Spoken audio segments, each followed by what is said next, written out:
Okay, so I want to take a few moments to go over a few key parts of a modest proposal with you. Please note that I am doing this video with the expectation that you have already read a modest proposal prior to watching this video. If you have not, please stop the video, go back and read a modest proposal, and then watch this. I'm not going to go through the whole thing, I'm just going to pick out a few key parts that will help you to understand the essay a little bit better. First thing to know is that a modest proposal is an example of satire. And as I said in my earlier video this week, it's important in satire that you catch when an author is being ironic, because otherwise you're going to take the essay in a completely different and incorrect way. Upon first reading this essay, if you do not catch that it is a satire, that it contains irony, you really may be led to believe that this essay is actually proposing that we eat babies. That is not the case. Please, if that is your assumption, get it out of your head now. This essay is satirical, and it uses this strong, ironic point to make a greater point. Some things to remember when you're reading this. First of all, you need to separate the author from the narrator. Just because he is writing it, it does not mean that Jonathan Swift is the actual narrator. In this piece, it is more along the lines of a fictional narrator. It is not Jonathan Swift actually doing the talking, up until one small part at the end. Also, it is important to read the background on the very first page and take note that A Modest Proposal was directed at the upper class. So please keep that in mind. Okay, let's just go on.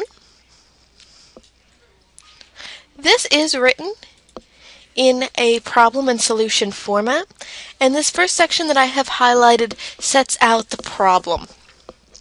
Okay. He is going to say that this prodigious number of children in the arms or on the backs or at the heels of their mothers, and frequently of their fathers, is in the present deplorable state of the kingdom a very great additional grievance.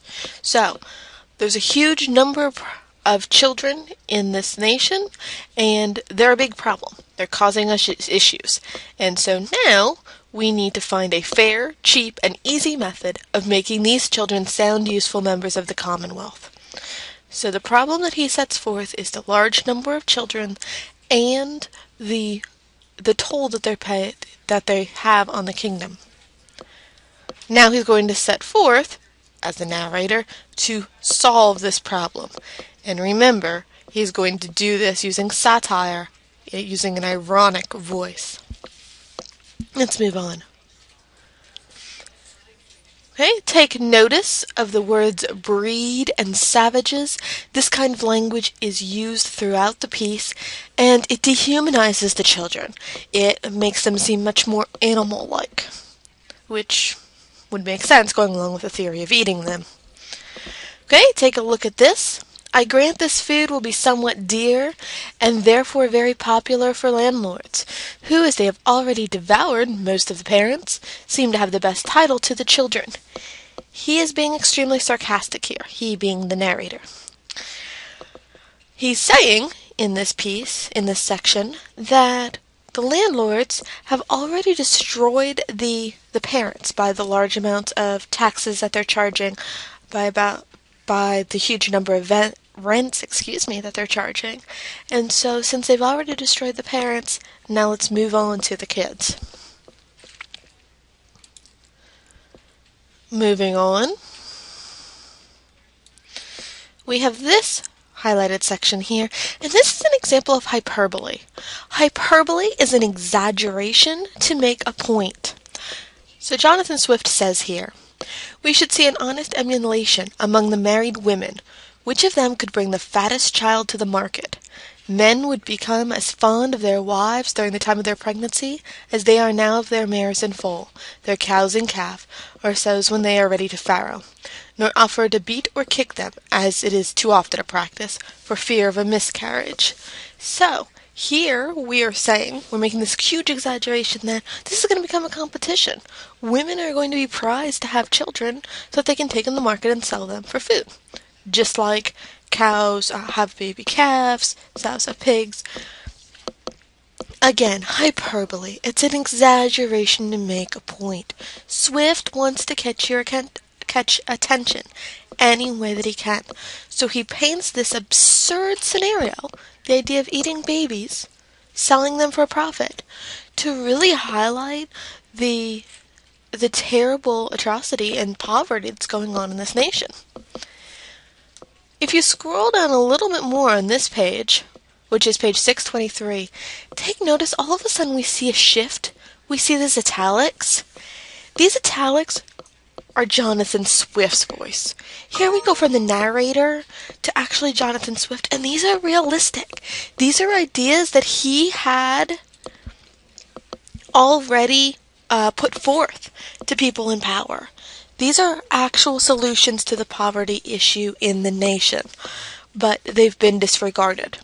So we go from this highly ironic, highly satirical tone, then we switch the italics, which were in the original, to show, hey, this is a switch in tone, this is the realistic possibilities. And of course he goes on into the next page. And then, this last little piece I have highlighted is an example of understatement, something that's also used in satire. And he says, I fortunately fell upon this proposal, which, as it is wholly new, so it hath something solid and real, of no expense and little trouble. Of no expense and little trouble is a huge understatement. Here he is talking about selling and eating babies, and he's saying, it's not a big deal.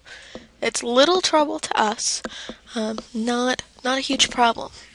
So, two elements of satire, or actually three, that Swift uses in this essay that we talked about. He uses sarcasm.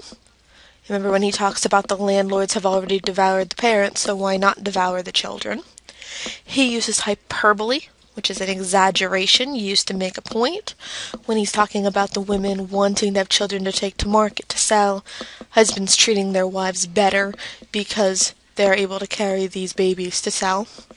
And he uses understatement by saying that, hey, this isn't really a big deal in the end. This is an easy fix. Again, please remember this is an example of satire. Swift is using irony. He is not telling you go eat babies. There is a far bigger point to this. Also remember, you have to keep in mind always the intended audience, and the intended audience for this piece was the upper class. If you have questions about this, please don't hesitate to contact me. I do know that this is a harder piece to do, and so if you need the extra help, please let me know. Thanks.